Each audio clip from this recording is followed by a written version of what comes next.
What? Oh, Shit. shit. The fuck is up, bro? What the fuck is up, bruh? Bruh. Huh. Wow. Where have you been? Oh, hey. Oh, hey. Hello, everyone. Where have you been all my life? I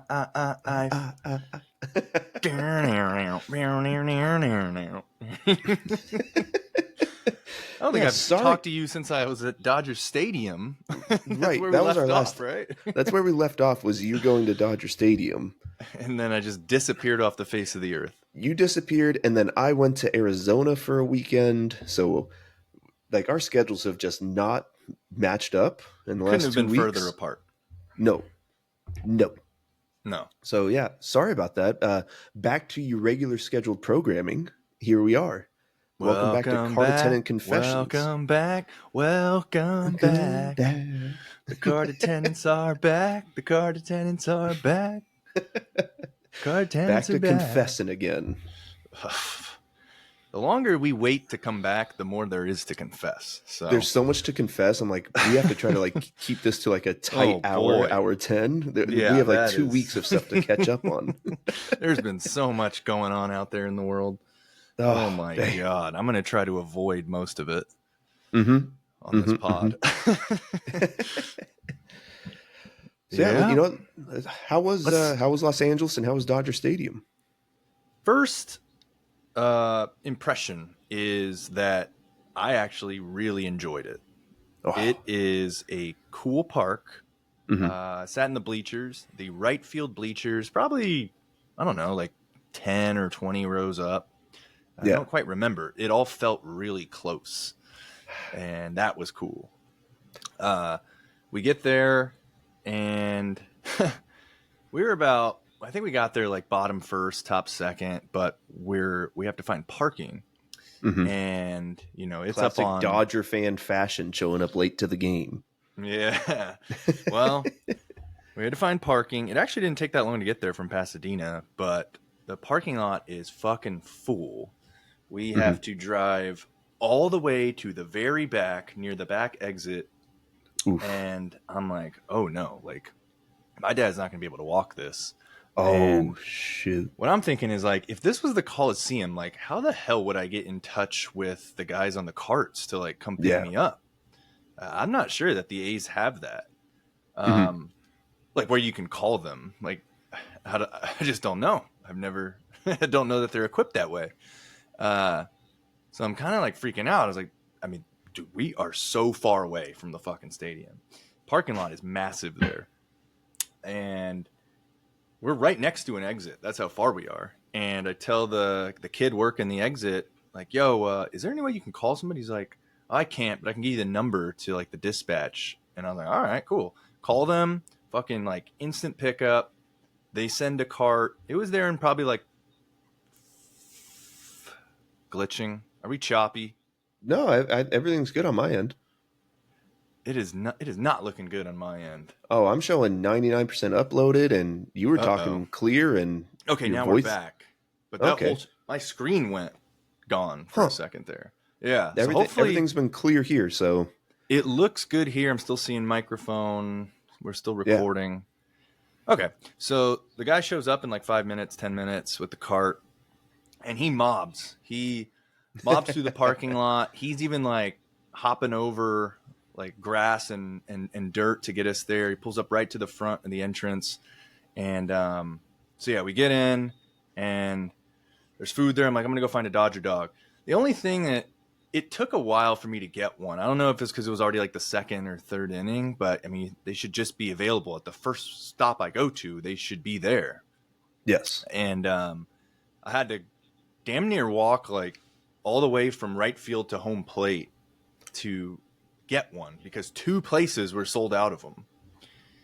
I don't know if I skipped out. Yeah, I don't know if I skipped some vendors. I mean, they were all open.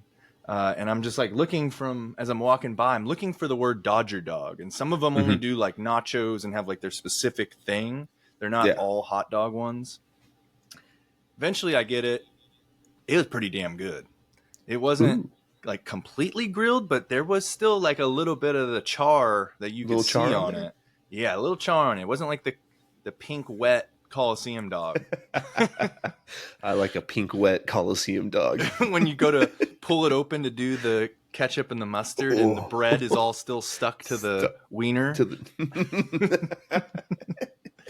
And so that is actually something I wanted to talk about. Is so when you're at the Coliseum, I feel like the last few times I've went to an A's game and I get my dog and I go put on condiments, there is a high chance that there is no condiments in sight or that they're going to be out of shit. Yes. Coliseum's been atrocious when it comes to that lately. Right. Well, now they don't have like the communal condiment stuff. They normally just give it to you in packets. Yeah, you're right. That's true. So remember the pre-COVID days, it was all just communal onions and relish and ketchup pumps and with the plastic spoon. It's hella gross, but it's also just, I don't know, it's nostalgic.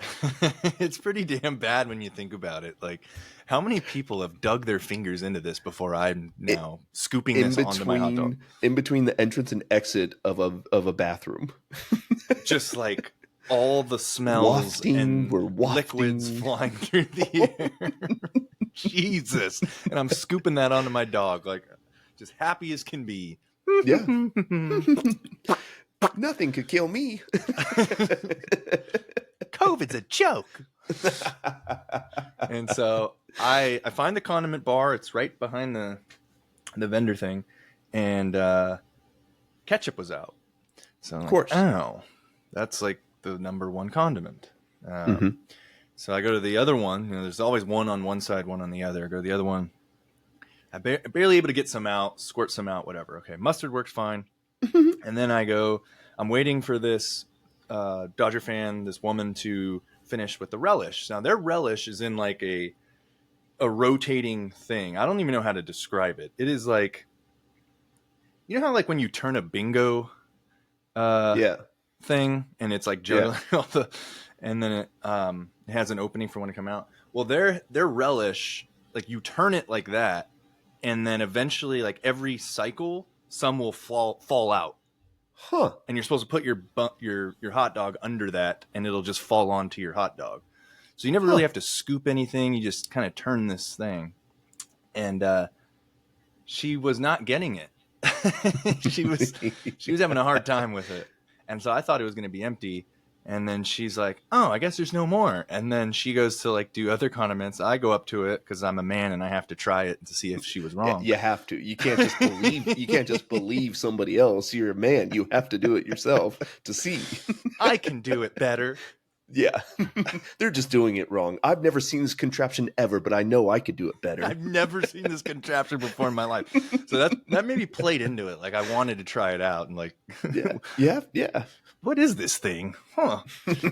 In the computer. So I'm fucking turning it, and it's such a weird, janky contraption. It was like, it was almost like there was so much weight on one side of it. Every time I turned, like all of it fell. Like it would stick, and then when it got to the top, it would fall back to the bottom. It was so loud, but it worked. I got like a good amount of relish on my dogs. And then she saw that, and I was like, "You want me to just do it for you?" And told her to put her hot dog out of there. Oh, of course. Now you have to mansplain the relish contraption. It would have been more embarrassing if she goes back to do it and wasn't able to. So that is true. Or you're a hero. You're a hero. Yeah, right. Yeah, maybe next time I'll teach a person to fish instead of fishing for them and giving them fish. But anyways, that was cool. The dog was fire, had a little bit of char on it. Appreciated that. Had me a Estrella Jalisco. Ooh, I love it. That's been my new favorite, like ballpark beer. Like when I've gone to like Chase Field the last 2 years or like spring training, getting an Estrella Jalisco is fire.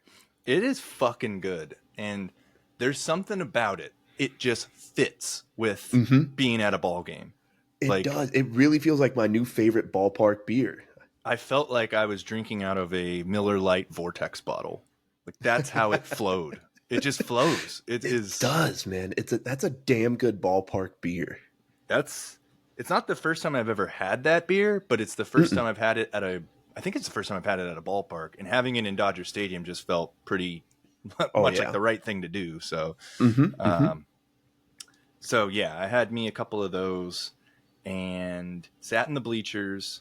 One thing I will say, I went into it thinking that there was a chance I'd be annoyed of Dodger fans because, anybody can hop on the Dodger bandwagon. Yeah, they carry a stigma with them.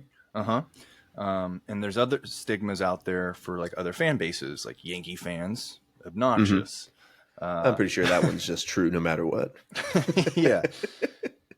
So, and then you have like the whole, like, when someone is getting clowned on social media for being a bandwagoner, it's like, oh, well, who's your baseball team? The Dodgers? Who's your basketball team? The Lakers? Or, who's your football team? The Cowboys? Yeah. Or Yankees would be the baseball team too. But I have nothing bad to say about sitting in the bleachers. So we were playing the Diamondbacks. Okay. Yeah. You know what? With Diamondbacks being in the World Series last year, there could have been some contention stuff. Yeah. But I was also just worried about like having like annoying fans that really weren't paying attention to the game or didn't know anything about the game. And that would be fine, but everyone was really tuned in to what was going on. I heard like people on my right side, like, who, they were talking about the team and stats or whatever. Girls on my left side were having a good time, but they weren't like all in their phones. Like they were tuned into the game. The music and the sound system was really good. And the in-game entertainment was good. They had 2 in-game hosts, which I appreciated. Wow. We had that at the D-backs too when I worked there. And so they were kind of bouncing off of each other.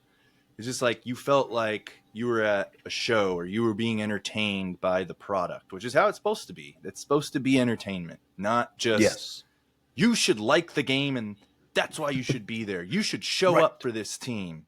It doesn't matter how shitty the stadium is. You should be there. Put your butts in the seats. Be grateful. Yeah, we don't need to do any entertainment for you. Screw that, man. It's 2024.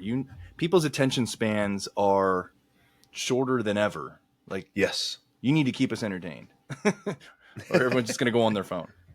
Had a great time. I think Shohei had an RBI double in that game, and they did lose, but had a great time. So nothing bad to say that I could recall. Very nice. I recommend it. Yeah, I'll definitely have to make a trip for it. Yeah. Other than that, and the tickets weren't that bad. They were like, I was gonna ask, like, what was like bleacher seats for going for? Dude, I think it was. I went the StubHub route. For 4 tickets, it was not $100 a seat. So, okay, I mean, they are bleacher seats, but I think it was like in the 50 to 60 range for a seat, which Dodger Stadium versus Diamondbacks weekend. Was it? Oh no, it was a Monday, huh? Yeah, it was Monday. Yeah, I think I could have went like up into the top deck for like $30 a ticket or something. So that was possible, but I wanted to experience the bleachers. Well, not every stadium's like the Coliseum where you could just find a ticket for $12 and or just sneak and then in. Just walk around or sneak in or just walk around and sit wherever you want. Yeah. No, I mean this was a Tuesday night game and it was sold out. Like it was more full than not. So hell yeah. It is the Dodgers, I get it, but it was cool also to see that and be like, damn, is it like this every game? Like if I would love to have season tickets for a baseball team that actually puts out this kind of product. It would be amazing. It sure would, Rick. It's supposed to feel that way. So, yeah, as a baseball fan, I felt this kind of like rejuvenation. You know, you're not having the fandom sucked out of you Yeah.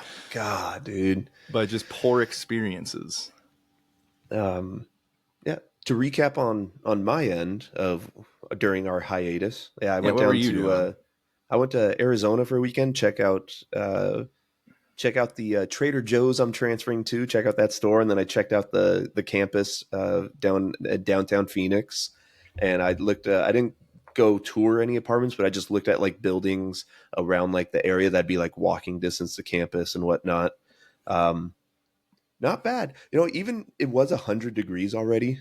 Um, Mm. so like, I'm not saying it wasn't hot because it was fucking hot, but like It's a we were dry walking. heat, as they Yeah, say down yeah, there. exactly. But like I was walking around downtown in this 100 degree weather, and like I was in the shade. And, like if you're moving around and like you're in the shade, it's not unbearable. Mm-mm. Again, it was 100, but like if you're standing and you're standing still out in the sun, pretty damn hot. Yeah, yeah, yeah. It's pretty hot. I would say though, like if you have like on some dry fit shit and some Hmm. shorts, and you're just kind of going from point A to point B, it isn't that bad compared to being in like a humid 100 degree Yes, or humid 80 degree, even humid where you're 80 like, is tough. where you're sticky and just like Hmm. everything sucks. Like you hate your life. But Yeah. yeah, You know, 100 in Arizona is it wasn't doable. that bad. Yeah, it was hot, but it like I could definitely walk. Like I was looking at apartments like And there's within air under conditioning like everywhere. air conditioning everywhere. Yeah, and every time you walk into like a restaurant or a bar or something, you just go, But yeah, no, I was looking at apartment How? buildings like within like half mile, 3/4 of a mile away from campus. Really not bad. And I like some of the spots being downtown, really close to like Chase Field Yeah. and the other arena and all that. I like it. What I'm is that excited. school? What is that campus you mentioned, Paul? The Walter Cronkite School of Journalism. As Hell you, yeah. dude, I'm hella juiced ASU. for this. ASU. Yeah, that's a very prestigious school. Some may say people who've graduated from that school go on to be quite great. So, So I've heard. yeah. So you remind me. Yeah. Go on But yeah, so to that's what I did. create fabulous podcast content. Oh, for sure. Yeah, Yeah, that's sick.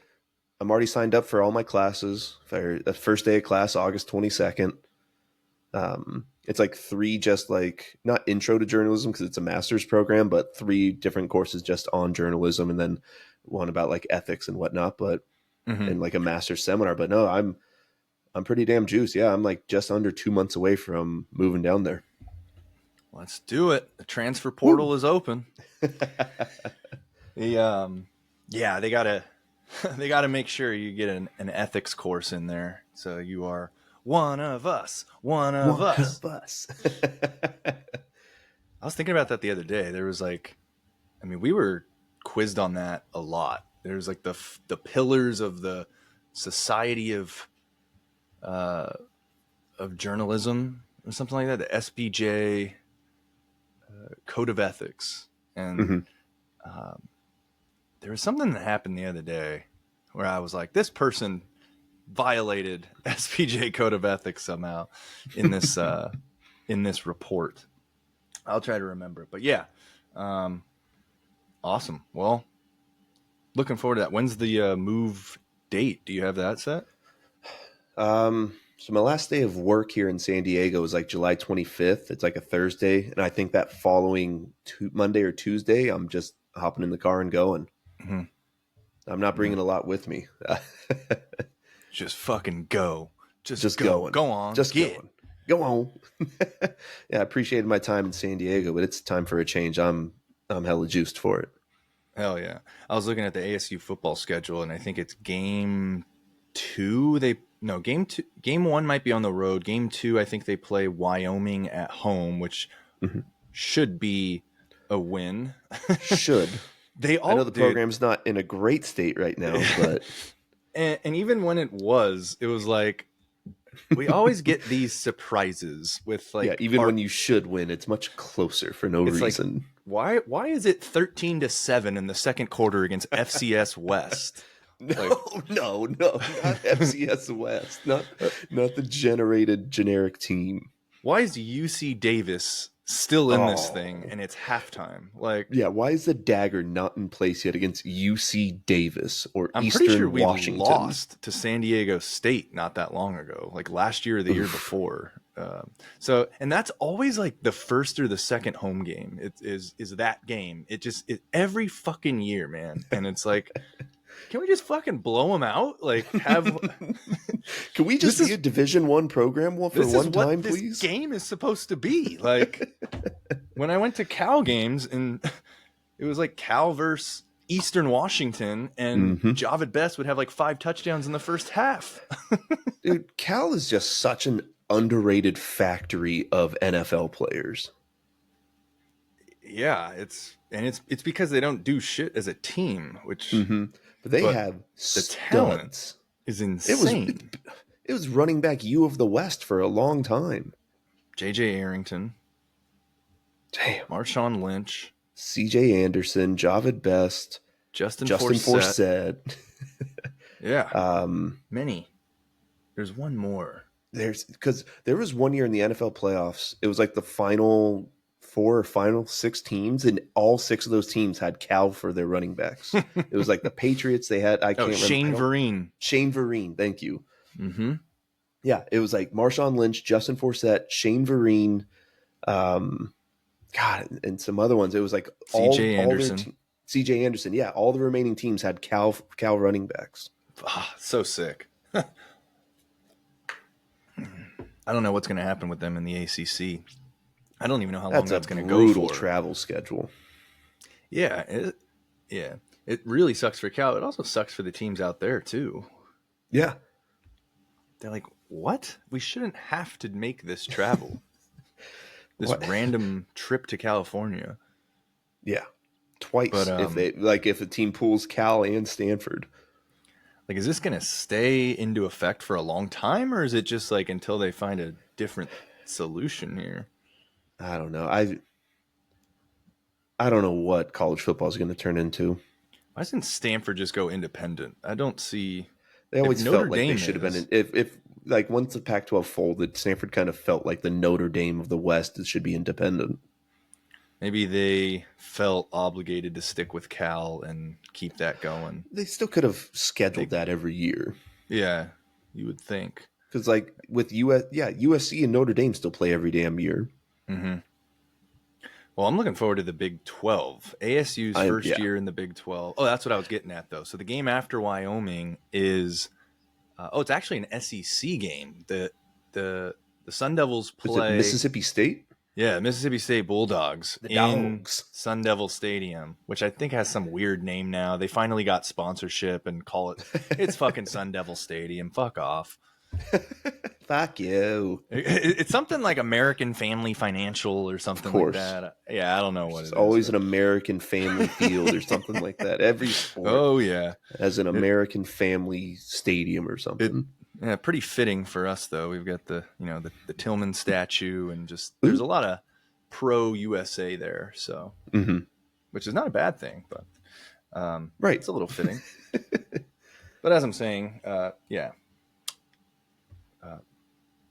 SEC opponent pretty much off the bat, and then you get into the Big 12 schedule, and I was like, oh shit, that's a tough game. Oh wait, that's a tough game. The whole schedule.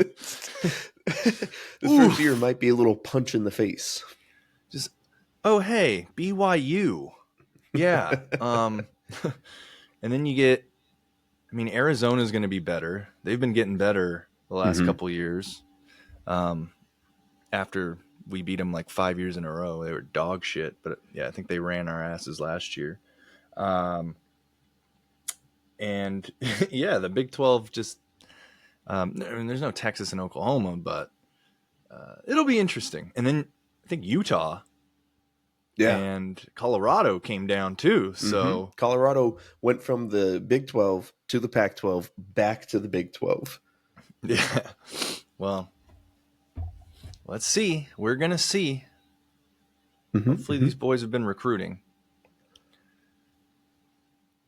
With as we're recording on June 5th, a month from today, I'm going to be up in the Bay. There's a A's Orioles series, July 5th. Oh, shit. Yeah. Oh, okay. Yeah, no, I'm taking Tiffany up to the Bay to meet Mom, and I was going to go to like the game on the 5th to see if we wanted to go to that one. That is a big moment there. Yeah, wow. Very big moment. They don't happen to have a fireworks game that week, do they? That would be. It might incredible. Be Friday the 5th. That'd be. You got to do it. I mean, we've talked about it before here. Like that. Absolutely. Right. You got to get down on the field with the blanket. Yeah. You put the arm around, and the rest is history. When the lights go down in the city. Yeah, just that's picturesque there. I was thinking, maybe we, group of us go to the game, and we might even be able to do a little live pod session while I'm up there. I've been wondering when the live pod was going to happen, so that is perfect. That would be sick.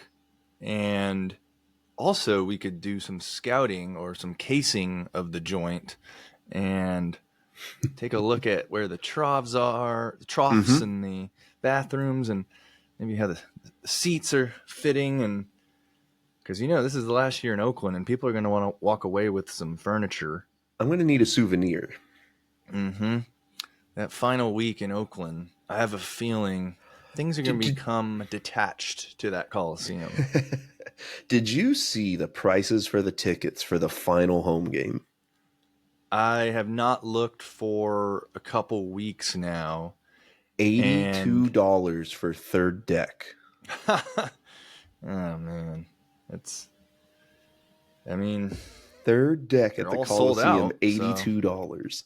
Yeah, they keep on opening up more sections. I forget. I think so. I saw it on Twitter where, shit was selling out. The first deck was pretty much sold out. I'm like, fuck. I could have done this a long time ago, and I just didn't want to because I didn't want to spend the money on A's tickets. But then I saw them all filling out, and I'm like, well, let's be real here. I'm going to want to go to the final game. And I'm going to regret not buying the tickets early and making sure that I have them. Because if you wait till the end, you could get really lucky. It's definitely possible. Like someone just tries to sell off the tickets at the end and you get a good deal. But the week leading up to that final game, they're going to be expensive on the resale market because the game's going to be completely sold out. So I was like, fuck it, I'll get them now. And I forget what I paid. I think I got front row. I think I only got 2 tickets in the second deck. So that ticket is intended for you if you can make it up for it. But tickets are hard to come by. I don't know if you can get 4 you might be able to right now, but it sounds like the third deck is selling out. So I don't know if we can get 4 or 6 all together, and get a group going. But I was like, I'm just going to secure 2 now. And not pay $300 something for 4 or 6 or whatever it was going for. I'm going to make sure I have 2 there. It's a random Thursday 12:36 start time. That's right. It's a day game. It's a day game at the Coliseum. That's even better. I like that actually. That reminds me of like the so we just game stay 162. There we literally just stay there for hours after the game. Yeah. We won't leave. That reminds me of game 162. I wasn't there, but when they beat the Rangers and Hamilton dropped the fly ball, that was a day game on the last game of the season. And it just so happens to be against the Rangers. Are all season finales played in the day? Do they play it all at the same time, like in football? I remember, what was it? Oh, no, football. Last 2 years ago when Vogt hit the home run in his final at bat. And the final game of the year, that was a day game as well. Yeah. Oh, wait. No, that wasn't the final day of the season. We still had, that was like, no. They used to go on the road for a week after this final game at the Coliseum. Right. That was like the real final game, though. That team was so Mm-hmm. shit. I think I'm thinking of the NFL, how everyone has to play on Sunday of the last Mm-hmm. week. There's no Thursday night or Monday night, right? Yeah, I think you have to have everybody with the right amount of rest period for the playoffs. Yeah, that sounds right. Might be some Saturday games. I don't know. Don't fact check me on that. Yeah, no.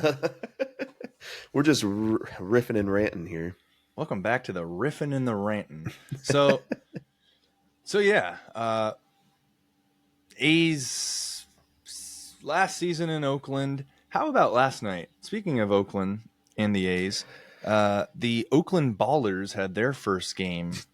Yes, they did. In Oakland. Sellout crowd. 4,000 there, 5,000 in the Coliseum. The thing is, the Coliseum holds 35,000 without the tarps. Yeah, and the Ballers were 100% capacity. 100% capacity. All 4,000 seats taken. Probably could have sold more. Mm-hmm. Mm-hmm. Mm-hmm. We knew that was going to be the case, but yeah. Shame, shame, shame, A's. I can't say it enough. Shame on you. God, I hate them. So, on that note, this Friday is actually the next reverse boycott game. Yes, it is. I don't think it's going to have as many people as the first one.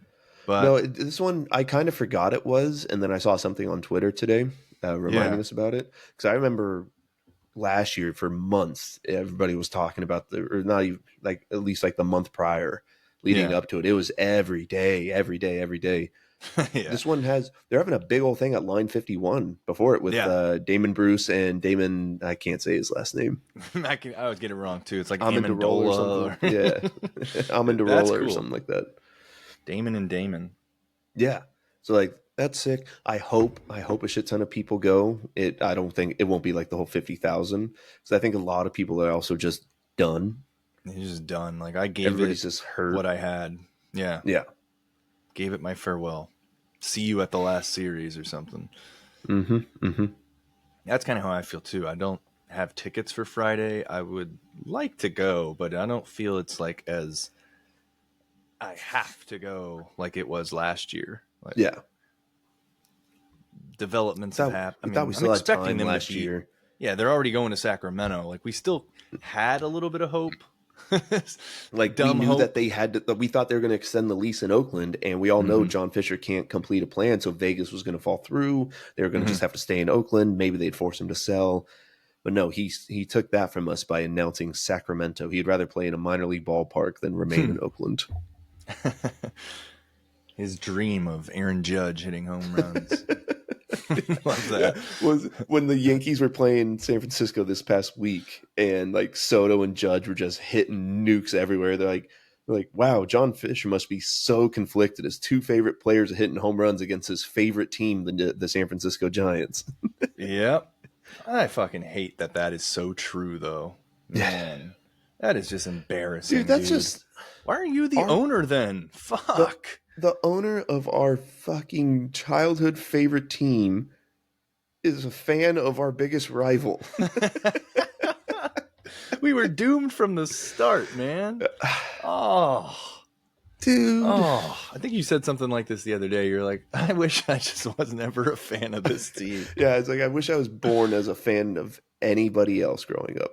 Yeah. Any other team. I just wish I was never a fan of this team. I wish I was never born. Basically, that's where I was getting at. So sad, but so true. It dinks, but I think we're still gonna make some memories though in this Coliseum before the year's over. So I'm looking forward to that. Yeah, I really am. Yeah, July and then again in late September. I'm excited. Hell yeah! So I think the next thing we should do is catch up on Yackers, and let's have sort of a quick recap and a reset here, or not a reset, but just where we're at. So yes, let us know. We have had a total of 8 weeks of Yackers. This will be week 9, and we started off with Ha-Sung Kim on my side versus Mookie Betts in the Seoul series. You went up 1-0 with the Mookie pick. The following week, I went Matt Olson, you went Jazz Chisholm, and they both hit home runs. Shohei Ohtani was my pick the following week. You took McCutchen, and that tied it up at 2-2. Just wanted to give you a chance. Then I went Acuna because he was in that long drought. You went Mike Trout and went up 3-2. And then I went on a string of Texas Rangers because when Big in doubt, Rangers guy now. When I fell behind, I went with the World Series champs. So they have to be playing the A's. So yeah, I think they were at some point there. I took Marcus Semien the week you had Tatis when he hit that. I think it was a come from behind yacker to win the game. And that was. Now I'm losing track of the score here. I think it was 4-3 still you. Yep. And then I went Corey Seager when you went Ellie De La Cruz. That tied it up 4-4. I stuck with the Rangers, and I went 3 for 3 with the Rangers with Adolis Garcia. You went to the red hot Juan Soto. We were at 4-4. And then last episode, I went with one of my favorite players, Anthony Santander. You went with another red hot Yankee, a scorching hot Yankee. Can't believe he wasn't picked in the first 7 weeks. Yeah. Aaron Judge. They both went so hot right now. And it is 6-6. 6-6. We are all tied up. And heading into this week, I did not do any research. But someone just came off. Well, wait, whose pick is it? I don't know. I have 2 names written down. I kind of want you to go first because I don't know who I really want. So I almost hope you choose one of the 2 that I chose so I don't have to make the decision. I have a feeling that my guy is not one of your 2. Okay. Damn. I am actually, you know what? I think I'm going to make an audible here, and I am going to get cute with it. Don't get cute with it. I think I was already getting cute with it. I'm going to scale it back and go someone more likely. Don't choose here. Andrew McCutchen when you want him to get his 300th home run. Yeah, I was going to choose someone coming right off the IL. That's probably not a good idea. No. Okay. I'm going to go with Gunnar Henderson. Motherfucker. So that was one of the 2. I am going to keep the Orioles alive because we are hot right now. So hot right now. So yes, I chose 2 players. One of them was Gunnar Henderson. I kind of wanted to go that one. I wanted you to choose my other one. You made me, when you said that you had 2 in mind and you were wondering if I would take one, then I'm like, who is he thinking? And then wait, who would I be pissed off about that I didn't take that he took? And Gunnar Henderson is definitely that guy. So I need to take the Gunnar Henderson. Damn it. So yes, I've written down Gunnar Henderson. The other person I've written down is second in the league in home runs right now, tied with Gunnar actually. Don't tell me off the top of my head who is hitting a shit ton of yackers. Is it someone on a bad team? Not somebody that they're bad this year. It's not someone that's known for like a lot of home runs, but he still ends up with a high amount. Give me Houston Astro Kyle Tucker. Yeah, he's like 19 home runs this year. Damn. I mean, he is always good, and he is damn due good for hitter. A fat payday. Oh yeah, very soon. Very soon. I think I want to say he's a free agent either at the end of this year or at the end of next year. He's a free agent. Yeah, I think them just not being that good this year has him a little bit under the radar. Yeah. So I really wanted Gunnar. I shouldn't have said anything. Well, good luck. Oh well, I like it. Yeah, best of luck. All right. You had actually a top 5 this week. Why don't you explain it to us? Yeah, I was thinking the other day, and remember that pillowcase that I was talking about on a previous pod, which is like the old logos and shit. And it got me thinking, like, what when you think of the National League, what do you think about? And when you think of the American League, what do you think about? And then I think there was just some MLB news over the past week, with incorporating the Negro League stats into MLB. And I was thinking of like Ken Burns baseball, just kind of, historical stuff. I'm like, who would be the first five guys you think of when you think of the National League? And who would be the first five you think of when you think of the American League? And is there like a difference? Because there used to be, National League pitchers had to hit. American League, you had a DH. Now that's not the case. Pitchers don't hit anymore. Everybody's got a DH, but the rules are the same now. Yeah, I feel like there was a definite, like, you felt the difference in the 90s and growing up. They were for sure different. Like the Giants were so National League, and the A's were so American.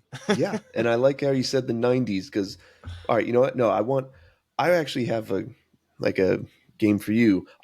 A lot of our top fives, we kind of have a lot of similar answers because we have the same mindset and everything. Like the top five video game songs, we had like 3 of the same out of the top 5. Our minds think alike. I want to know, how much do you think we're going to have the same in both the AL and the NL?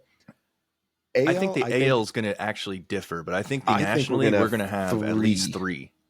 National League is a little bit tough for me. I think we'll have 3 in each, actually. 3 of the same answers in each, I believe. Because when you said the 90s earlier, I chose AL and NL players when they both actually meant something, being in the National League and AL. A lot of that was 90s and early 2000s players that I watched growing up. So, yeah, I think we're going to have 3 each in the AL and NL that are the same, because that's just how our minds work. Yeah.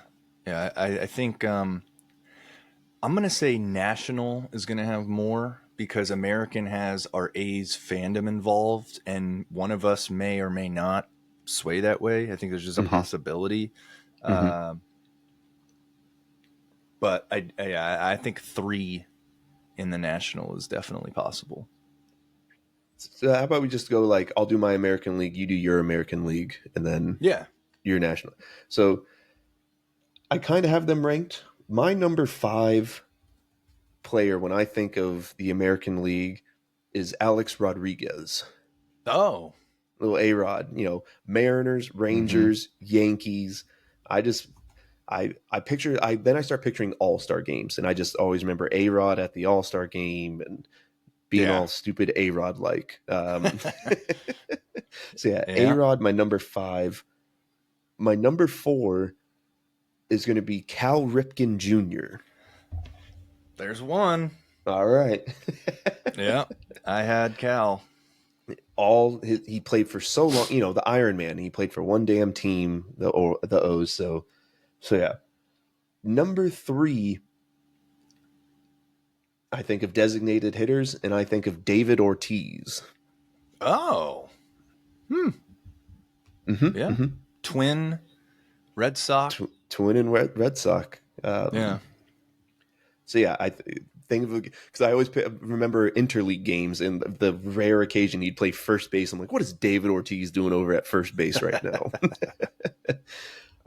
My number 3 has kind of tortured us it has moments against the A's, especially a flip play in the playoffs. Give me the captain, Derek Jeter.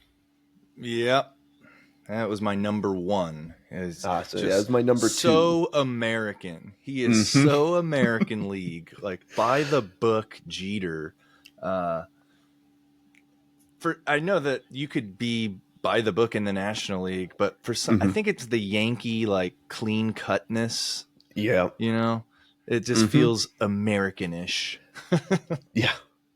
And so I made this person my number 1 because it was literally the first person I thought of. I thought of American League. I pictured the old logo, and the first name that came to my mind is another designated hitter, the Big Hurt Frank Thomas. 3. Yeah, I knew it. Yeah. The Big Hurt was so American League, dude. Just a He was big so fucking American dude. League. He was so American League. But Yep, there's 3. But he was also kind of like the not buttoned up, but like he just was Frank Thomas. Like, yeah, he's Frank Thomas. He had the rebar that he found in Chicago that he used as his batting, as his warm up, as his weighted bat, was a piece of rebar he found. I feel like just his bigness made presence. him American League. Yeah. There's a lot of just White Sox. big ass He had dudes. The resurgence with the A's, and then he signed like a deal with the Blue Jays, and so he just always reminds me American League. And at least I got a athletic in there. I had an honorable mention. I'll let you go, and then I'll say my honorable mention because you might have it. We could have almost had 4. I had Jeter at 1. I had Ripken at 2. I had Thomas at 3. So you had my top 3 guys in there. That is funny. Here is a guy who is he did play for the Dodgers eventually, but Nomar Garciaparra was just, that's a great this is the one. day where that is a great one. You had A-Rod, we have Jeter, and Nomar. It was those 3 shortstops in the American League, and for years those guys represented like the hot shots of the AL. Yeah, those were all your all-star shortstops for the AL team for so long. Yeah, that was a fantastic pick. Yeah, and the my last one, for some reason he was an Oakland A, but I remember him hitting home runs in the home run derby at Fenway Park. Mark McGwire, when he was an A. And just Fenway had that all-star game, that all-star weekend, or that all-star week with Ted Williams on the field. It was very American League-ish. And Big Mac was he was our guy. I mean, as a kid, very young kid, and he was our home run hitter. He's who my dad even watched playing too. Like, we won a World Series with Mark McGwire and Canseco. I don't know. I don't think of Ricky really the same way for some reason, but Ricky McGwire was my honorable mention. Okay. Big Mac for some reason, when he had like the curls down the back of his hair. And I think that Fenway home run derby just really really had an American League feel to it. Hell yeah. Because I watched that home run derby so much. Like, ESPN used to replay it late at nights and shit. Oh, dude, because they were hitting it over Fenway. They out of the monster, over the monster. It was, he had a monster one. That was and like that same All-Star game. That was when Pedro Martinez, who also could have been on this list, struck out like the first 6 batters of the game, and that included all those guys in the derby. Yeah, that is one of the most impressive back-to-back-to-back strikeouts that I could recall. No, those are some great lists. I knew we got 3, and I think we're going to get 3 more with the NL. I can almost guarantee we're going to get 3. My 5th one's kind of sucks. I can guarantee 3. I could guarantee 3. So why don't you start us off with your National League top 5? Number 1 is Slammin' Sammy Sosa. There's one. Yeah. You had the home run race of 98. And I mean, he was on the White Sox, right? For a little bit at the start of his career. Rangers and White Sox, I believe, but he's a Cub. He's a Cub. Never knew him then. Maybe I was too young, but I mean, right as we're coming of age to really grasp the sport and what's going on in the sport, him and McGwire are having this race. They're both in the National League at the time. Both in the same division. They played so many games against each other. Yeah. So Sammy is big time National League. Number 2, this is a guarantee, Barry Bonds. There's 2. He's probably the most National League ever. Like, we'll see if our third. I think my third's more National League than Barry, even though Barry is National League. Barry's so National League. Just the I think it's just being on the Giants during that era. He was still big as hell, but he had to play the field every day. Yeah. And like, if you're an A's fan and you turned on TV and maybe the Giants are playing and you're watching it, Like, oh, National League rules. Yeah, boo. Like, this sucks. The pitcher's hitting, but oh, there's Barry Bonds. I guess I'll watch this. And then when he's chasing the home run record and shit, those are National League games. Yeah. Dude, I kind of miss having that difference. Like, oh, this is a National League game. I love the universal DH, but it's very old headish of us. I'm like, I kind of miss when there's differences between the leagues. Don't get me wrong. I was like I'm very pro universal DH, but I kind of miss the differences. Having a little, the difference is cool. Because, like, what the fuck is the difference? Why do we even have an American League and a National League? There's none. Literally it's like no difference. AFC, NFC, it's all the same rules for like NFL, but like, that was always been. They've always had the same rules. You know, for so long we had different rules in AL, NL. I'm still trying to figure out why the NBA has divisions. Because when they get to the playoffs, isn't it just 1 through 8? Yeah, it is 1 through 8. Yeah, wait a second. Why do they have divisions? Like, your division winners make it, so like that affects seeding, but like it's still I can't even like. When I was a kid, I used to look in the newspaper like, oh, the Warriors are 3rd in the Pacific. But when have you ever even thought of like the Pacific Division in the NBA? It's always just been East-West. That's how it's always been. Yeah. Or maybe they don't have it anymore. But if they don't have it anymore, I don't remember when they got rid of it because they probably just swept it under the table. Right. Number 3 is Mr. Padre Tony Gwynn. Fuck. I thought of him That's earlier. the one I thought you were going to have. I don't have that, and I should have it. I'm actually going to put that as my number 5. I'm going to take out my original number 5, and I'm going to put Mr. Padre. Mr. Padre is just... I thought of him earlier, and I fucking forgot. Just a hitter. It kind of goes against what I was saying, what made up the American League guys, because he was very kind of like buttoned up. But he was also a big tobacco dipper. Oh, yeah, he was. And for some reason, that makes me feel like he's more National League. Tobacco, more National League. And just being like hella fat. But still able to move, and he was agile, though he was fat. But that was the difference, though. It's like, when I think of the American League, I think of these monster fucking roided up guys like McGuire. Thomas wasn't roided Jason Giambi. Rafael Palmeiro, Juan Gonzalez and the Rangers, you know, but big boppers. But in the National League, I think of like Tony Gwynn, unique players like Tony Gwynn, right, guys that had to play the field. Sammy Sosa's skip after every home run, his little really hop was so National League, hoppity hop, yeah. They do cool stuff over there. Number 3, or number 4 is this one's going to be. I do not expect you to have this one, but it kind of goes in line with the hippity hopness of the National League. I just always would see clips of this guy, and he was on the Cardinals, and it was very National League to see. And then when I think of the National League, I think of him. Ozzie Smith doing the flip out at shortstop, running out there and flipping. I thought, I did think of him when you told me about the topic the other day. I thought of that. Did not make my list, but no, I like that a lot. Yeah. And then last I have, I'm going to be shocked if you don't have this player. I don't know. Yeah, I don't. So right now you have not named my number 1. Well, my number 5 is because I can recall like turning on, is it a Saturday or a Sunday morning, turning on MLB on Fox as a kid, and it was like Dodgers Padres, and it's a National League game, and this guy was always leading off. It is Steve Finley.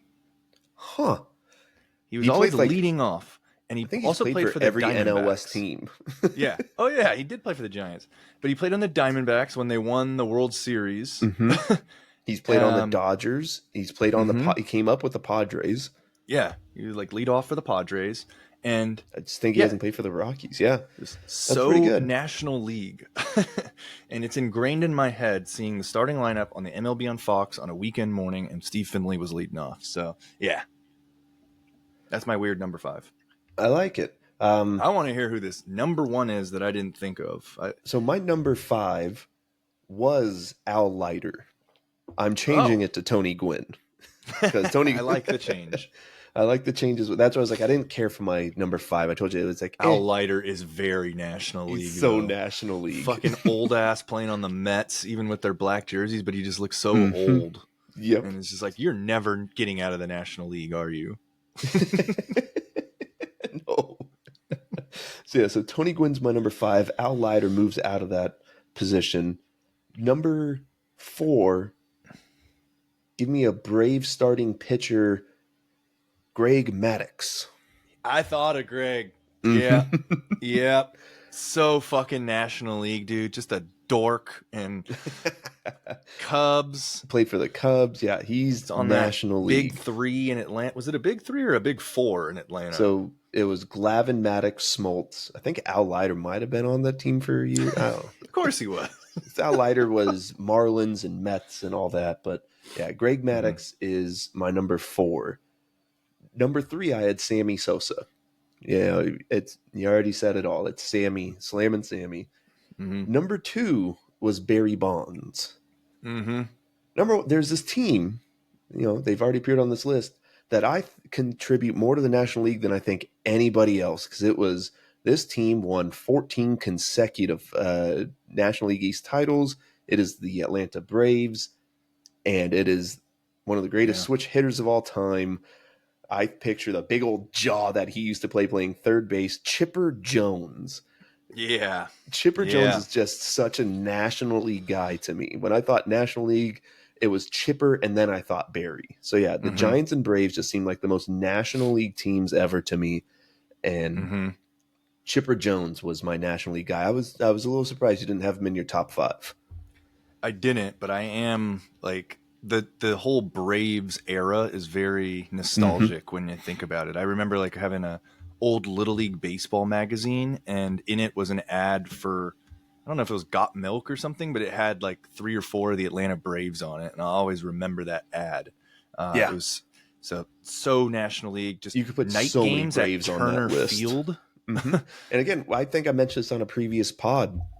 Just them being owned by Ted Turner, their games were on TBS, so I just saw them more than any other National League team because I saw them regularly. So yeah, it felt different watching a National League game. It was just like, oh shit! Look at the pitchers batting. Yeah, and then like the Giants would play on Channel 2, and it just looked hella different from the A's playing on Channel 6. It always looks different. It's so different for no reason at all. I preferred our channel, to be honest. I always thought Channel 2 had like a little bit, it was like more fuzzy. When the Giants played the Astros in the Astrodome, it was hella fuzzy. It was like, I definitely preferred Action 36 Cable 6. With the Mr. Chow's commercials. Chinese fast food. Loved those commercials. Oh, damn. That is awesome. What was the they had the Aflac trivia question, I think. Or maybe that was ESPN. That's still going on.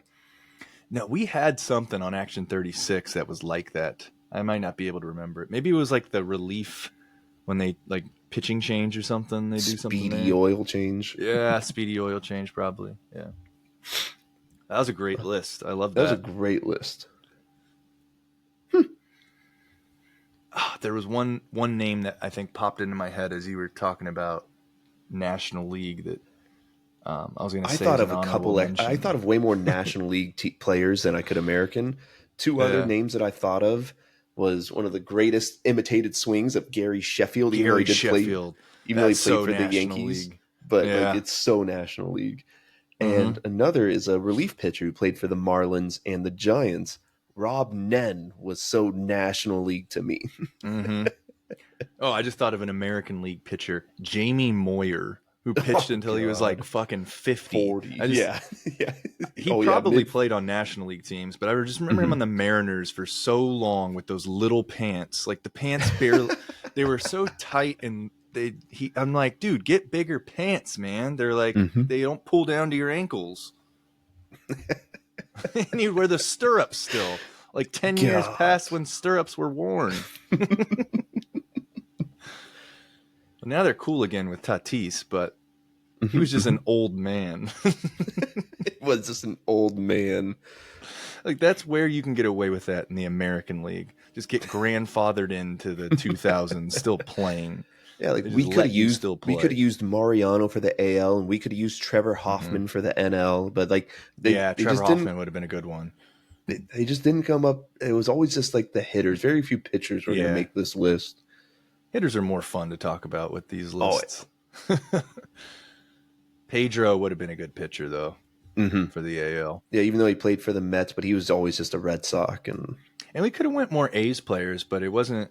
But no, I mean, well, one, they don't stick around long enough, and right. Two, I like think they're less iconic. Jason Giambi was American League that time, but right. Yeah. All right. Do you have a guess that A's player segment this week? Rick, guess that A's player. I saw a picture of this guy on Twitter the other day. And you will not get it. First guess. It's not him. No matter who you're thinking of, it's not him. Okay. Well, the quote tweet was like, post a picture of your favorite team's worst jersey. And it was like when the A's did like the turn back the clock jersey, and it was terrible. It looked like those shit. Were terrible. And it was Giambi, but he's standing with Ben Grieve. So that's who I'm going to go with. I thought about it. I saw that same photo, and I almost went with Ben Grieve. That would have been insane. Oh, my God. Our listeners this week are not going to like this one because this is your first hint. Nobody's going to know this player. It's only really for you and I. Okay. Wow. Even when we say the name, they're like, who the hell is that? Huh. This one's just a Rick and Paul special for the Welcome Back to the Pod. Yeah. So now my next guess, I don't want to guess someone who I think other people know. Let's do Tom Candiotti. Nope. This is a position player who played from 2005 to 2011. That's a long time. That's a good amount of time. It's a good amount of time for a guy that does terrible stats. And nobody knows this guy? They're not going to know this name.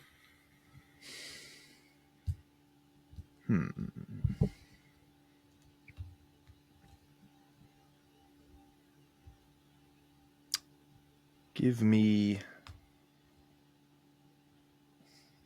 I wanted to say Esteban Herman, but those years don't add up. No, and you've said Esteban Herman maybe twice, and I'm just never going to use that name now. Right. I get that. I think I used Travis Buck before.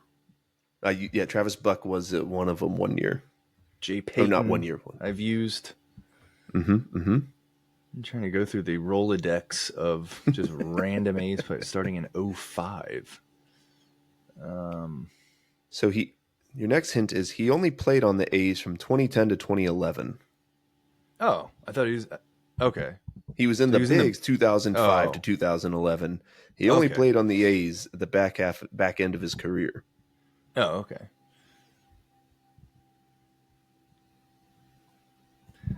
Billy Butler. It is not Billy Butler. That would be terrible. I hate Billy Butler.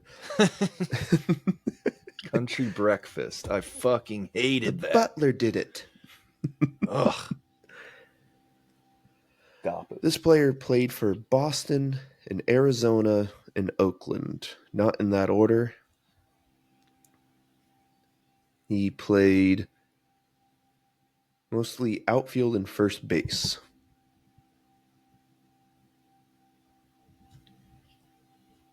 Arizona, you say? It's not a Rubio Durazo. It is not a Rubio Durazo. That's a great name. That is a fantastic name. It's not John Jaha. It's not John Jaha. The hint that's probably going to put it over the top here. The hint that's going to put it over the top is we really liked to acquire this person in MLB The Show before he actually became an Athletic. It's not one of the Sweeneys. No. And it's not a generated player. No, it's not Craig Jean. I was going to say Craig Jean. Just my no batting gloves utility man. Damn, I really thought that one would have gotten it. Yeah. Now I feel on the spot. Now I feel like everything's just all tough. haywire. Yeah. I'm a freshman quarterback under center in the big house, and all the fucking routes are all squiggly now. He was drafted by Arizona, and then it is Stephen Drew. It is not Stephen Drew. I thought about going Stephen Drew, but no. Whoa! He was drafted by the Diamondbacks in 2003, traded to Oakland with cash for Chris Young. No, it is not. What? How many Diamondbacks, A's, Red Sox? Very big. Wow. Are you stumped? I haven't been keeping track of hints. I'm just shocked now. So it is not Stephen Drew, and it's not Chris Young. And it's a D-back Red Sox A. It started with the Diamondbacks, traded to the A's, then A's traded him to Boston halfway through the 2011 season. And then his career was over.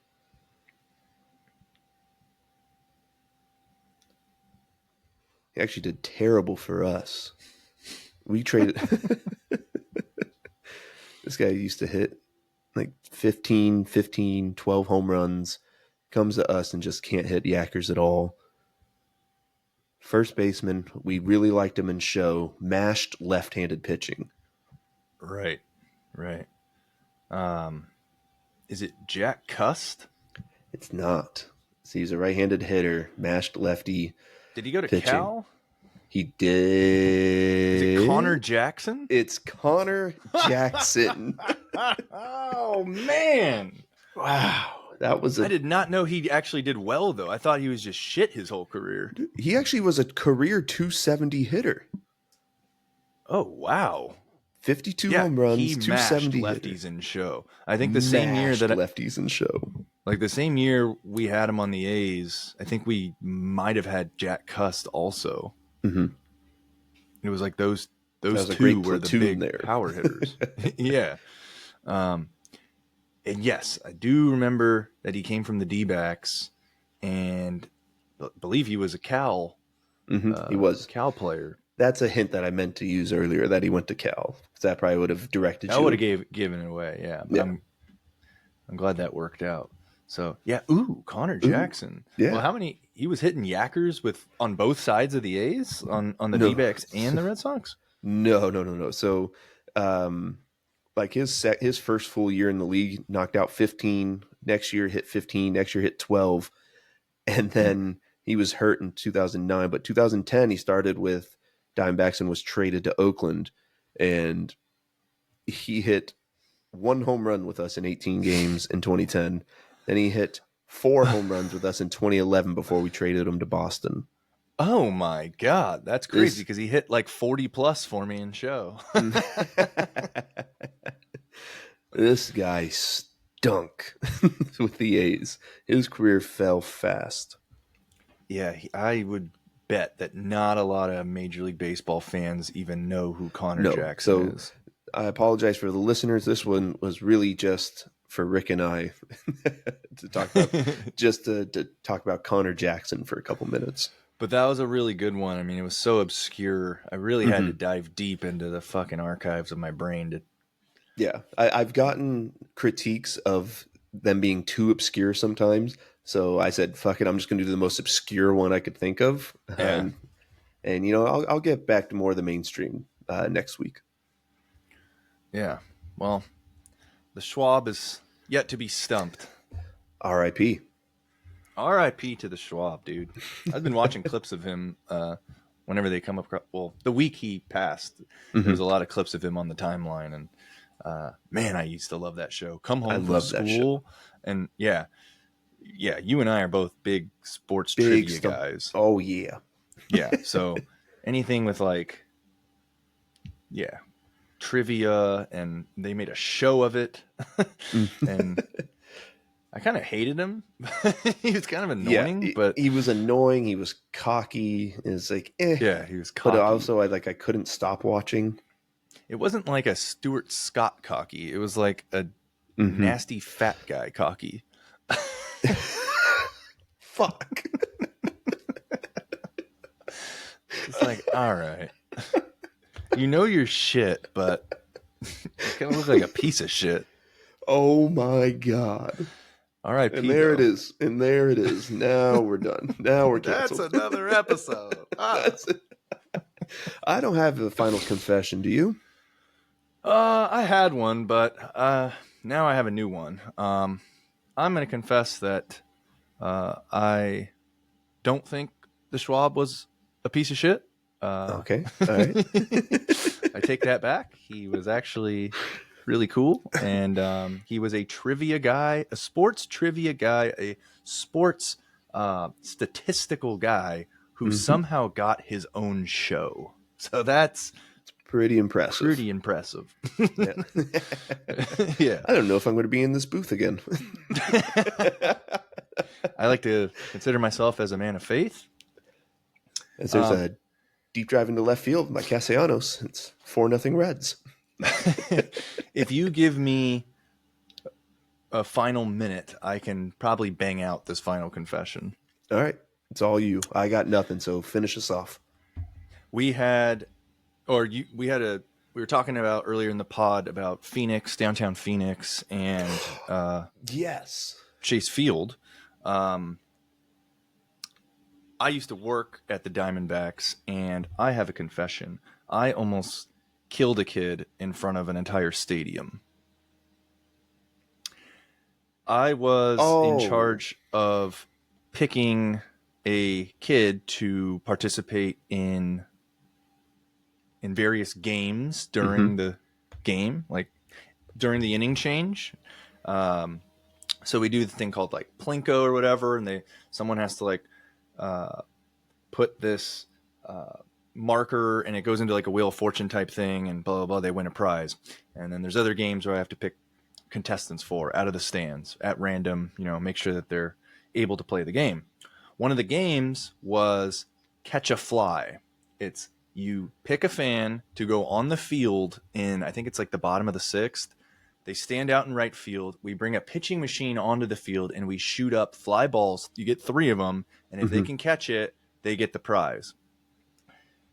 Usually it's like teenager teenager at the minimum. Like you always get someone who's like 20 or above. Looks like they can play, and they have a glove with them at the game.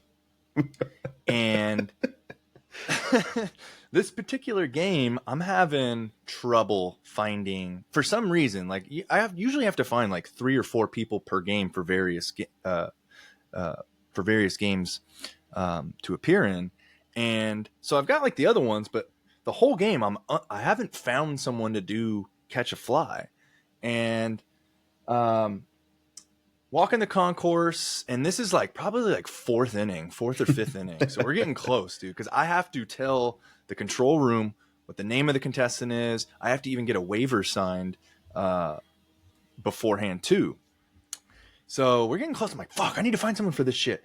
So see this kid in the on the main concourse. He has a glove with him. He's wearing a jersey. I don't remember if it was a Little League jersey or a Diamondbacks jersey. But anyways, I was like, hey man, do you play baseball? And he was like, yeah, I play baseball. And I was like, oh, what position do you play? And he's like, outfield. And I was like, oh, perfect.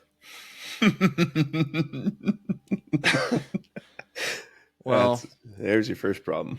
He's with his dad. He didn't say right field. Right. He's with his dad, and I'm like, you think that he'd be good for the game? He stands out in the outfield, and he's like, yeah, he could do that. I was like, all right, cool. I was like, he'll win a prize, whatever. And I was like, I just need to get this form filled out. And That ball game dad confidence. Yeah. So the time comes where like we wait down there, and so there's usually like 4 or 6 rally backs, which are like our cheerleaders. So they're waiting in the tunnel out in right field, and I get down there with the kid, and I just immediately feel that there is kind of like people are kind of like looking around like, wait, that's who's participating. And we're probably like I don't know, what are we, like 3 months into the season or so. But I did have like various jobs throughout the season, so I still was kind of new, but I should have known better. So the kid goes out, and I relay this to the control room and everything. Like, we're doing this. Like, it's showtime. Kid runs out there, and I'm like, he's played baseball. He plays baseball. He should fucking be able to do this. Why didn't I think, though? Like, you're putting a little leaguer on the field in a major league ballpark with a whole crowd watching him trying to catch a fly ball, like looking up into where the Chase Field ceiling or whatever. Kid did not have the confidence for this at all. They shoot the first ball, and I'm holding my fucking breath. I'm trying to convince myself that it's going to be completely fine. He's going to catch it like no problem because he plays baseball. And dude, he completely misreads it.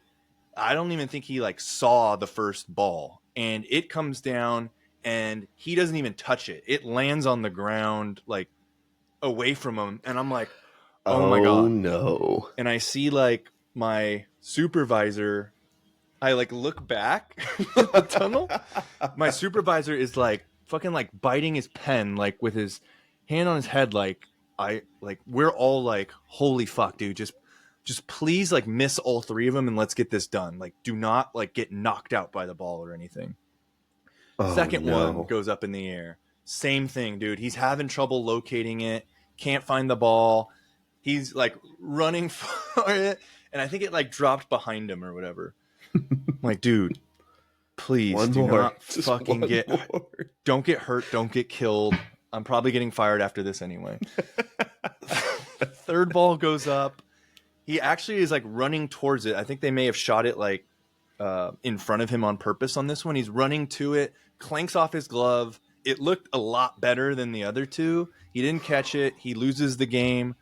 We get out of there, and it was unfortunate because you want them to catch it. It looks way better if the guy wins the game. The whole stadium goes crazy. Yeah. But everyone's like, and the crowd was really into it. No, the crowd loved it because they really want this kid to catch it. But all of us at work there are fucking tripping out like, fuck. So yeah, big sigh of relief. Get him the fuck off the field.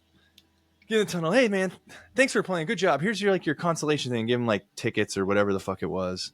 And we get to like the post game meeting, and my boss is like, "Hey Rick, stick around after the post game meeting." I'm like, "Oh fuck." I'm just like, dude, I felt like shit. And I'm like, God damn it. So I'm like hella slow to put away my walkie-talkie. And like, I'm just like, dude, this sucks. I'm fucking fired. I ruined it. This internship is over. It's over. It's over. And yeah, he basically told me what he had to tell me. Like, you should have known better. Blah, blah, blah. Like, this can't happen again. There's such a risk and liability there. And it's like, but he said he played baseball. No. But he said he played baseball, and he looked like he could do it. You saw the third one. He made contact with it. Oh, God. And God. So instead of hopping on the light rail, which was right next to Chase Field after the game, and like riding it home to Tempe with all the fans and stuff, I decided to just walk alone to the ASU shuttle, which was probably like, a few blocks down, and it's like the free campus student shuttle. And I was just like, I'm getting away from everyone right now. I'm just gonna walk my ass to the bus. Almost killed a kid. I literally almost killed a kid tonight. So that took longer than a couple minutes, but yeah, I've been wanting to get that one off my chest. So yeah, you've never told me that story before. That is fantastic. Whew. But I am allowed back in that stadium somehow. That's good. Yeah, it's been 6 months. 6 months, Rick. That's a good confession for another time. Yes. On that note, I got nothing else. Whew. Oh, Got nothing I else. wanted something for next week. Okay. Next week, we just recently passed the 1/3 mark through the season. I want a little recap of our awards picks and our division standing to see where just one third of the way through the season. I want to see where we're looking at. And so next week, I want to see where we're looking good at, where we need to fix. So, all right. So let's take a look at that next week. Until then, we tried our best. As always, that was another episode of Card Attendant Confessions with Rick and Paul. Watch.